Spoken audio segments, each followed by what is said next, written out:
That's so cool. Well, I think you got a lot of good things ahead of you. So I'm glad that you're here and you got this gift of yoga, and maybe a 40-year-old person such as myself that been sitting on the couch. It looks interesting. I want to try it. No, totally try it with me. Not only it's flow yoga, but I work with biomechanics, and I also study with physical therapists in that line of work, because injury, usually a lot of people come to me with injuries, and so I want to prevent further damage. So that's another thing too, like with sports athletes. They're starting to incorporate yoga into their training because it's for injury prevention, not just the stretching aspect. So just another thing to think about for people out there who think like, nah, I don't want to do yoga. Sports athletes are doing it now. It's like a big deal. I'm not sure if you're into this world that much, but here locally, there's a lot of the motocross, yes, dirt bikes and supercross and all those kind of guys. Yeah. And they put their bodies through so much abuse, and they need that flexibility and agility and all that kind of stuff. They do. Yeah. And the thing is, you don't have to be like a certain person even to practice yoga, because there's always a way to modify it. And it's not, I think the misconception too is that it's only for chicks.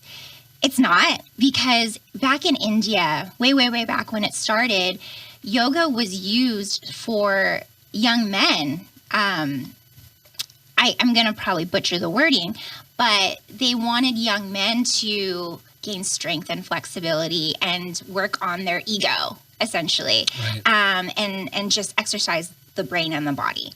So it was really only for men to practice. It wasn't until, it came along to the West Side, that Western culture, that we now can practice it. So we have a lot of people to thank for that. Yoga has a funny history, doesn't it? It does. It started off in very ancient times. It does. And now when I think of yoga, I think of the Target mom with the yoga pants, and then, the Starbucks and, yes, the hair in the ponytail. It is. Okay, so I'm not wrong in my assumption. It is. Okay. It's targeted towards them, because I think moms need that balance the most, to be quite honest. It gets to be pretty crazy when you're holed up with however many kids you have, and you have one screaming, the other one's going the other way, or you have an only child who needs you 24/7. Yep.